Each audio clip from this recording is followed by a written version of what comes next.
Bismillahirrahmanirrahim. Ja bih kao prvo prenio selame od našeg predsjednika Alije Izetbegovića, koji zbog obaveza političke prirode nije mogao lično biti na ovom sjelu, ali je prenio moju na mene obavezu da vas poselamim u njegovo ime. أولا أنقل لكم تحيات الرئيس علي عزت، وهو يعتذر لأنه لم يستطع بسبب ارتباطاته الكثيرة أن يكون معنا في هذه الليلة، ولكنه حملني أمانة أن أبلغ لكم سلامي.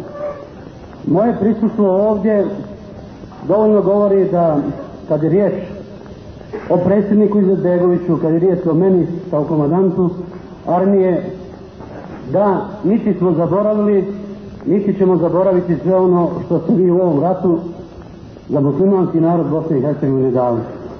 حضوري هنا يعني الكثير، خاصة لأنني كلفت من الرئيس علي، وحضور هنا كقائد للجيش يعني أننا لم ننسى ولن ننسى ما قدمتموه للشعب البوسنوي في هذا البلد. Ja nikada nisam krio da ova jedinica postoji, da je jedinica armije Republike Bosne i Hercegovine, da je u sistemu rukovođenja i komandovanja armije Bosne i Hercegovine, a to sam potvrdio i ovih dana na sastanku na Sarajevskom aerodromu sa komandantima NATO snaga. أنا ما أخفيت أبدا وجود هذه الكتيبة، وكنت دائما أقول وأقر بأن هذه الكتيبة إحدى كتائب الجيش البوسنوي، وهذا ما أكدته مؤخرا في الاجتماع الأخير الذي كان في مطار سراييفو. Poslije govora naše braće Abu Malija i Sakiba, mislim da neki veliki govori i velike riječi nisu potrebne. بعد كلام الأخوة أبو المعالي والأخ ساقب، الكلام الكثير ليس هنا له أي معنى. Vi ste i ovdje u Bosni i Hercegovini, kao i svugdje drugdje u svijetu, došli da branite muslimanski narod i njegovu vjeru islam. أنتم هنا في البوسنة أتيتم كما ذهبتم إلى أماكن أخرى في العالم لتدافعوا عن الشعب المسلم وعن الإسلام. Došli ste kao i u nizu drugih zemalja da na Allahovom putu pružite pomoć muslimanima Bosne i Hercegovine. أتيتم من معظم الدول، من دول كثيرة، لحتى في سبيل الله تقدموا العون والمساعدة إلى الشعب البوسني.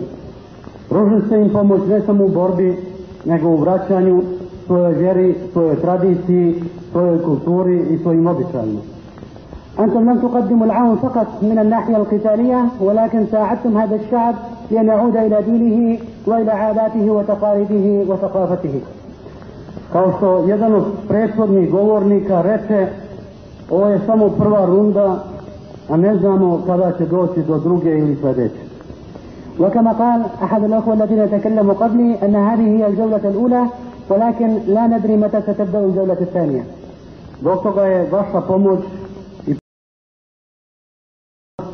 koji se nalazi na granici islama i hrišćanstva i dalje neophodna i bit će to neophodna dok islam ne pobjedi na ovom svijetu.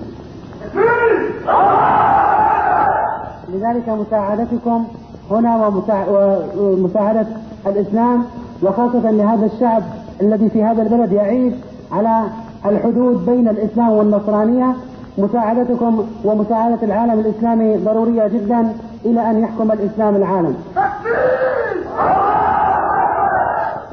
Zato u svoje ime, u ime muslimana Bosne i Hercegovine, kažem samo privremeno hvala, jer nas na Allahovom putu čekaju još mnogi brojni zadaci.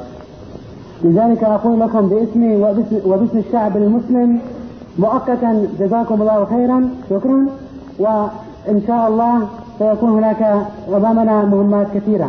السلام عليكم. السلام عليكم.